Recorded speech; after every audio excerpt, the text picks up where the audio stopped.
The person who talks to you the most is you, your brain, right? And often that voice in your head is far more persuasive than any voice outside. Negative self-talk doesn't just bring you down emotionally. Over time, it rewires the cognitive architecture of your brain. Phrases like, I'm not enough, I'm a bad person, how could I be so stupid? Don't just linger. They erode your emotional memory and build a psychological armor against new experiences. This repetitive internal monologue is often rooted in childhood, shaped by critical parental figures, and encoded deep within the nervous system. On a neuroscientific level, the medial prefrontal cortex governs this inner voice, while the anterior cingulate cortex heightens error sensitivity, activating what we might call the self-blame circuit. Carl Jung captured it perfectly. The greatest enemy lives within, and it often speaks with your own voice, and that enemy, it attacks from the inside. A 2014 study by Nolan Hoeksema and colleagues revealed a strong correlation between excessive self-criticism and depression. The research also highlighted that rumination, those intrusive loops of negative thoughts, can lead to chronic cognitive impairment. In essence, the voice you're listening to isn't just producing words. It's actively constructing the neural blueprint of your identity. How you speak to yourself is how you shape yourself. And sometimes rewriting that inner dialogue becomes a more powerful act of healing than any external intervention, okay? Perfectionism often appears noble from the outset, of devotion to high standards, discipline, and achievement. But when examined through the lens of neuroscience, it frequently reveals itself as a defense strategy, a way to compensate for deep-rooted feelings of inadequacy. For the perfectionist, any moment short of flawlessness feels threatening. And that sense of threat activates the brain's avoidance circuitry. In this state, the prefrontal cortex, responsible for problem solving and executive functioning, is overridden. The amygdala, as your brain's threat detection center, begins to interpret the possibility of making a mistake as a form of danger. That's why thoughts like either I do it perfectly or not at all lead to mental paralysis. What appears as procrastination is, in truth, a self-protective reflex. Erich Fromm captured this perfectly when he wrote, "A person who loves themselves sees their flaws as part of natural growth. A person who doesn't sees their flaws as a threat to their very existence." In a pivotal 1990 study,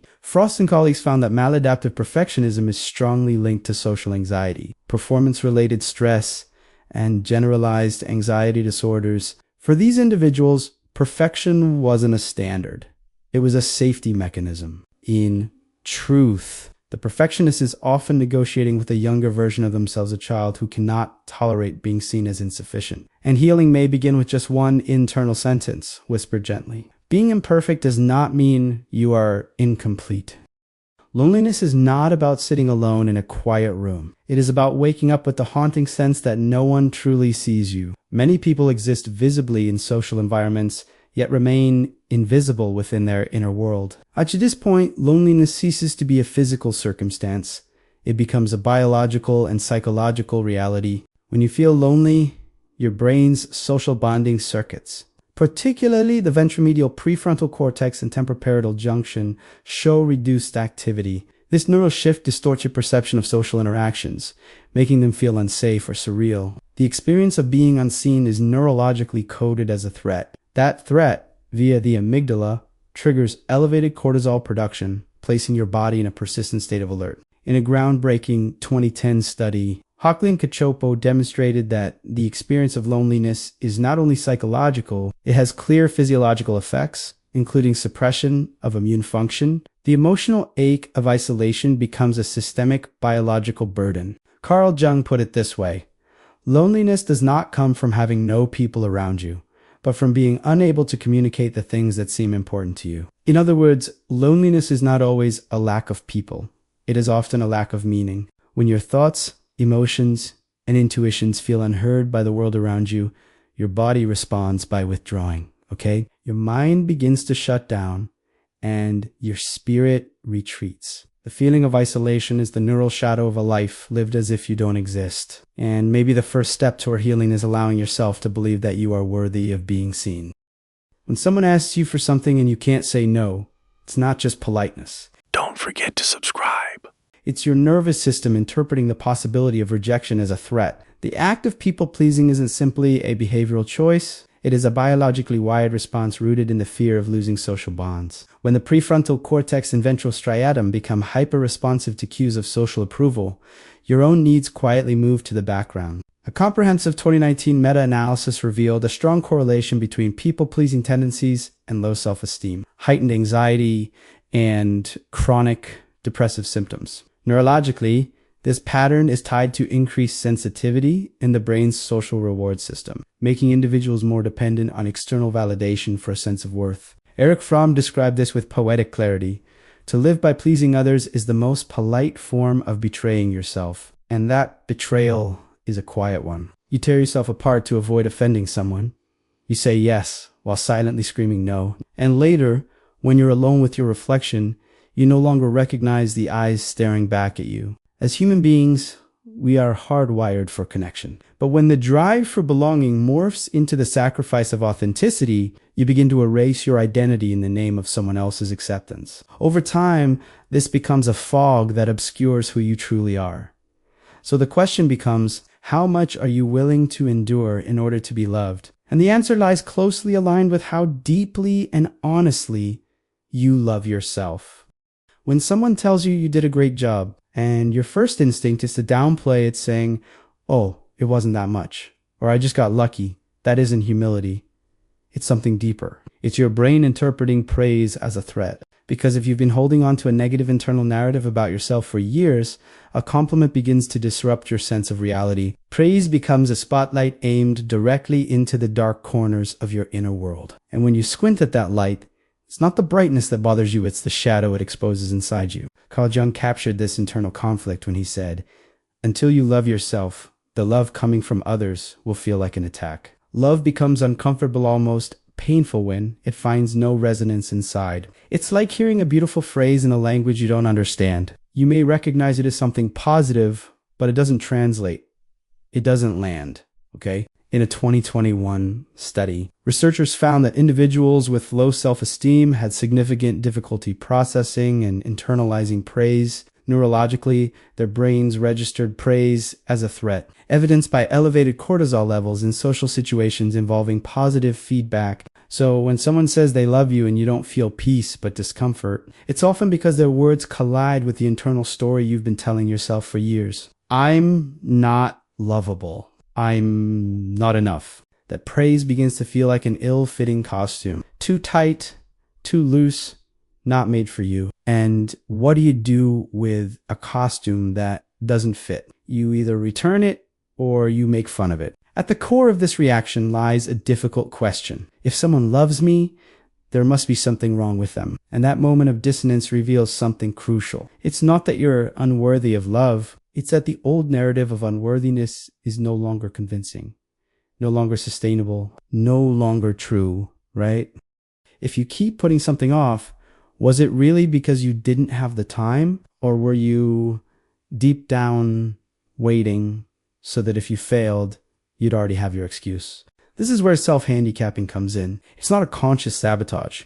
It's a subconscious defense mechanism. You procrastinate, delay, distract yourself, maybe even stay up too late the night before. So if things don't go well, you can say, well, I didn't really try that hard. This behavior creates a psychological shield. It protects your self-worth by keeping failure detached from your identity. But in protecting you, it also restricts your growth. Erich Fromm once wrote, "The greatest prison people live in is the fear that they cannot become more." That fear builds invisible walls in the mind, and dismantling those walls is often harder than building them. A 2004 study by Schoenberg and colleagues revealed that self-handicapping behaviors significantly impair academic performance in students and are strongly linked to chronic underperformance in the workplace. This isn't just a bad habit, it's a structured psychological defense of the self.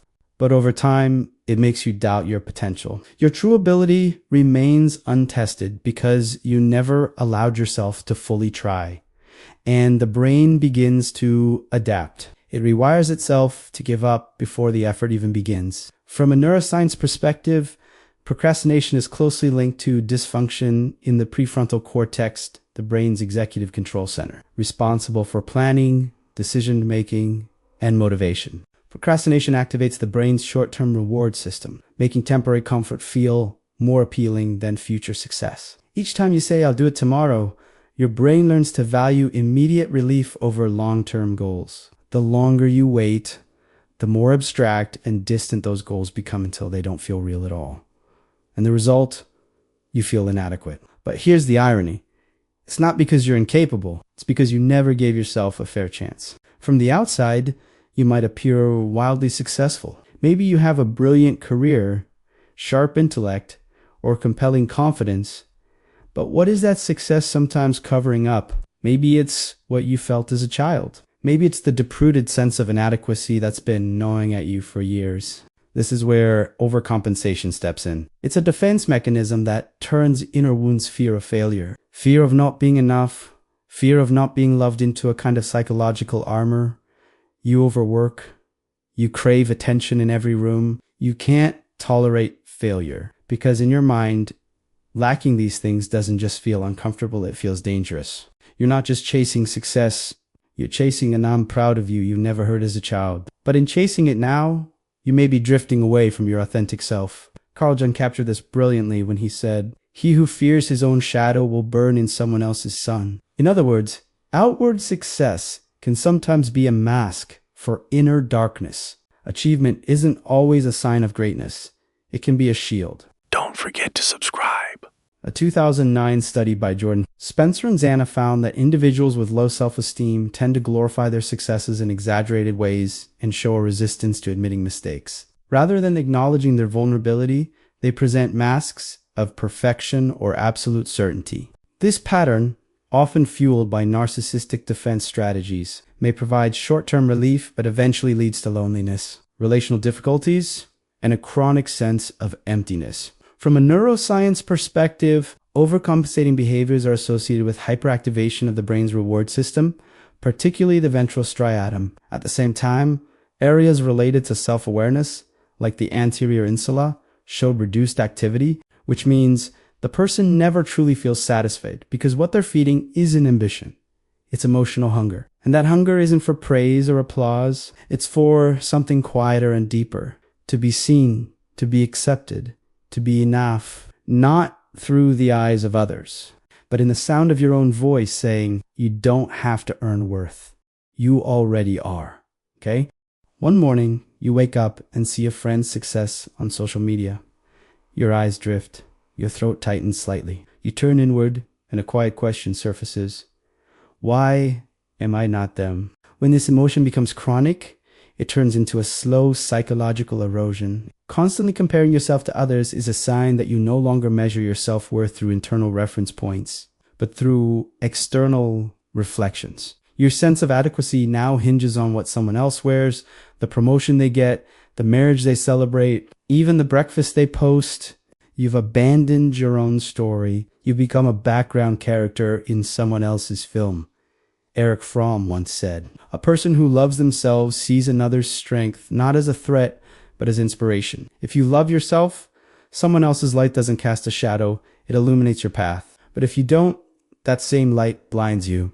The theoretical roots of this lie in Leon Festinger's social comparison theory, developed in 1954. According to Festinger, people tend to evaluate their self-worth by comparing themselves to others, especially during moments of uncertainty. But when this becomes toxic, when comparisons are constantly upward, when you always feel others are better, smarter, more beautiful, more successful, self-esteem begins to corrode. Eventually, you stop defining who you are. You only know who you're not. Neuroscientifically, moments of envy and social comparison activate key areas of the brain, particularly the anterior cingulate cortex and the insula. These regions process social pain, threat perception, and threats to self-worth. In short, social comparison is processed by your brain like physical danger. Your body responds with a full-blown stress response. A 2013 fMRI study by Takahashi and colleagues found that during moments of envy, activity in these brain regions spikes. While dopamine activity, your brain's reward system drops. This means that envy not only hurts, it dulls your ability to feel joy. In the end, comparison becomes a silent saboteur of your own potential. Because now, You're not running toward your own goals. You're measuring yourself by someone else's race. And worst of all, you forget which lane was ever yours to begin with. Every sentence you utter is followed by an automatic, "I'm sorry," even for things that have absolutely nothing to do with you. If someone's in a bad mood, you feel responsible. If a meeting turns quiet, you assume it's your fault. But this isn't just about being polite. This is the echo of a much deeper psychological pattern. Chronic over-apologizing is often the external expression of an internal belief that you are fundamentally flawed, as if your very existence is a burden. At a subconscious level, the belief there's something wrong with me leads you to move through the world under the filter of guilt. This turns you into a psychological guard, constantly on alert, feeling as though it's your duty to fix whatever's broken around you. Carl Jung captured this dynamic perfectly. Unconscious guilt is a war one wages against oneself. This war drains your mental energy. Not in real battles, but in inner courtrooms. You defend yourself constantly, seeking forgiveness for invisible crimes, while no one is quite sure what there is to forgive. A pivotal 2010 study by Tang Ni and friends found that chronic guilt is strongly correlated with depression, shame, and low self-esteem. Neuromagging showed heightened activation in the anterior insula and subgenual anterior cingulate cortex, areas associated with social pain, empathy, and moral decision-making. So you don't just appear to be apologizing, your brain is actually operating in a constant state of existential threat. You assume you've done something wrong, that you've disappointed someone, and your response becomes automatic. Appease, apologize, overcompensate. Okay? This guilt-driven behavior sabotages more than your relationships. It erodes your self-care. You begin to see managing others' emotional states as your primary responsibility. Your own needs, silenced, suppressed. Over time, this becomes more than just a habit. It leads to psychological exhaustion, blurred boundaries, and the gradual erosion of self. Emotional pain often becomes a burden carried not by the mind, but by the body. And in trying to lighten that burden, the tools at your disposal are usually the ones that are most accessible, but also the most damaging in the long run. Overeating, scrolling mindlessly for hours, turning to addictive substances, or even overworking under the illusion of being productive. Each of these is a coping strategy, a defense mechanism you've developed to mute internal distress. But these behaviors don't help you process emotion. They only cover up its surface signals. The suppressed emotion doesn't disappear.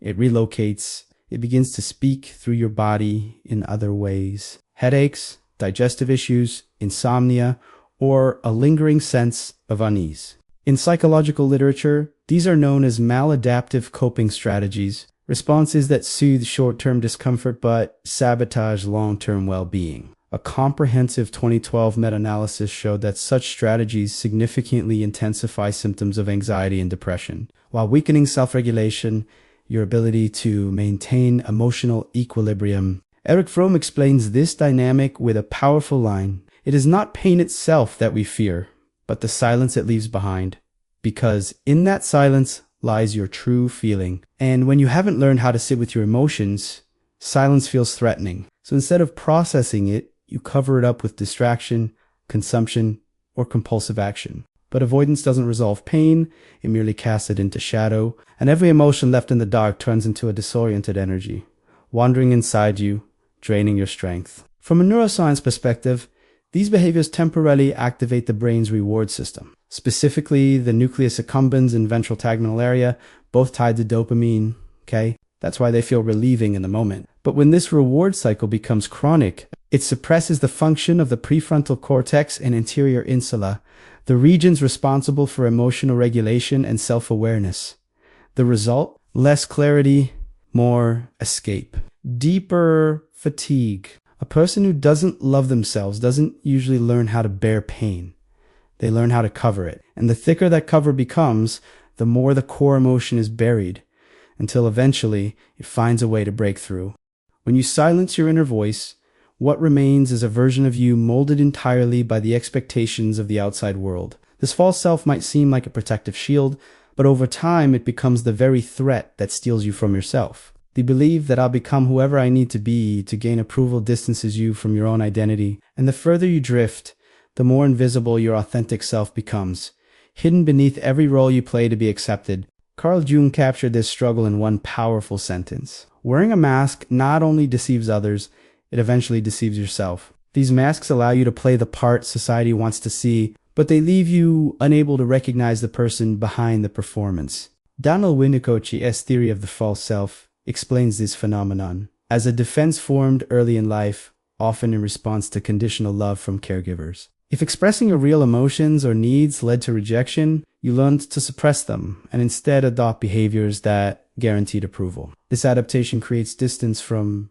your authentic self. From a neuroscience perspective, maintaining the false self demands significant cognitive effort. Regions like the anterior cingulate cortex and the prefrontal cortex, responsible for social conformity and role management, remain constantly active. Over time, this hyperactivation leads to mental fatigue, emotional detachment, and a blurring of identity. Eventually, you forget who you were pretending to be in the first place. This psychological exhaustion lays the groundwork for depression, identity, confusion, and chronic anxiety. Because hiding your real self doesn't make you feel loved. It only makes you feel responsible for keeping others happy. And the most painful part, when no one loves the real you, you begin to doubt whether you're even worthy of love at all, right? As Erich Fromm once said, to love oneself is not to love a false image, but to honor the true self. Only when you reconnect with that true self can you begin to build a life that genuinely feels like yours. Your body is not just a carrier of your mind, it is the most visible and often the most vulnerable mirror of your sense of self. Each time you look in the mirror, you're not merely examining your physical form. You are, in some deeper way, measuring your worth. And that gaze can become a kind of internal courtroom where your body stands trial and you serve as the judge, the prosecutor, and the punisher. Okay? Negative body image often begins in childhood. Comments about appearance, unrealistic beauty standards imposed by social media, or even a parent's own dissatisfaction with their body. All of these shape how you come to view your own. Over time, these external judgments are internalized and translated into self-beliefs. I'm not beautiful. I'm not enough. As Erich Fromm once wrote, the body is the soul's first home. Whoever fails to love it starves the life within. This starvation isn't only physical, it's emotional and spiritual. When you are at war with your body, you are also quietly devaluing your inner self. Because when you reject your body, your connection to the world becomes fragile. Presenting yourself begins to feel like revealing a flaw, like offering something shameful to be seen. 2004 study by Cachet and friends found strong correlations between body dissatisfaction and low self-esteem, depression, and eating disorders. Neurologically, disruptions were observed in the insula and posterior parietal cortex, areas tied to body awareness and self-image. The brain begins to fail at reconciling the external appearance with the internal sense of self. And the result is a haunting feeling of alienation from your own body. But here's what we often forget. Your body is your first tether to life. Every act of compassion you show toward it is an expression of love for yourself.